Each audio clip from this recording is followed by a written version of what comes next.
ঘুঘু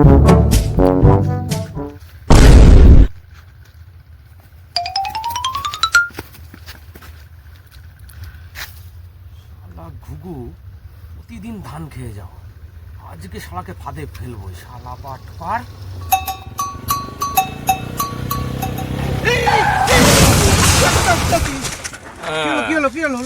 আজকে এতদিন পরে তোকে বাগে পেয়েছি শালা।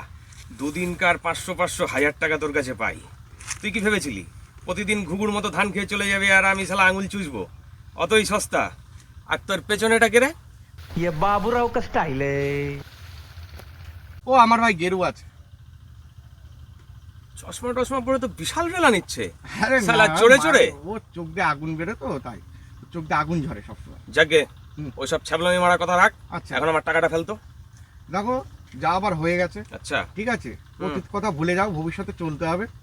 আমার এখন টাকার দরকার, তোমারও টাকা দেওয়ার দরকার আমার, আর তোমারও তো টাকার খুব দরকার হলো। তাহলে তুমি এক কাজ করো, এই যে এই বাইকটা আমার, বুঝলে, আচ্ছা এটা সামান্য করে টাকা আমাকে দাও, দিয়ে এটা বন্ধকে রেখে দাও। এই বাইক তোর? আমারই। কার মাথায় বাড়ি দিয়ে চিটিংবাজি করে নিয়ে আসিস নি তো? পেপারস আছে আমার কাছে, তুমি চেক করবা। চেক করব? আমার তো মনে হচ্ছে না। তুই তো না চিটার না, বাটপার। এটা আমার গাড়ি, একদম নিউ কন্ডিশন, একদম টিং ডাক মাখন পুরো। কত টাকা দরকার তোর? আমাকে দাও 5000 টাকা মতো দাও।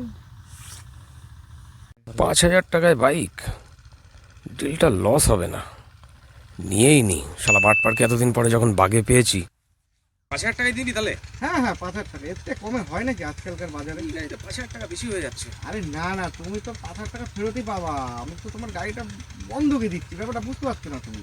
তার মানে হিসাবটা বুঝতে পেরেছিস তো? হ্যাঁ। এখনকার 5, এখনকার 5 আর আগের পাই 500 500 1000। 6000 6 দিনের মধ্যে আমার কিন্তু 6500 টাকা ফেরত চাই। 500 টাকা সুদ। 500 টাকা সুদ। আচ্ছা ঠিক আছে, তোমার 6 দিন ঘুম থেকে ওঠার আগে আমি তোমার গাড়ি নিয়ে টাকাটা দিয়ে চলে আসবো। এইবার যদি চিটিংবাজি করিস না কোনো না না না, আরে আমার মতো আর আমি কি সেই চিটিং মাছ লোক নাকি? আমার কথার দাম আছে, প্রচুর দাম আমার কথা। ঠিক আছে, গাড়ি থেকে নাম।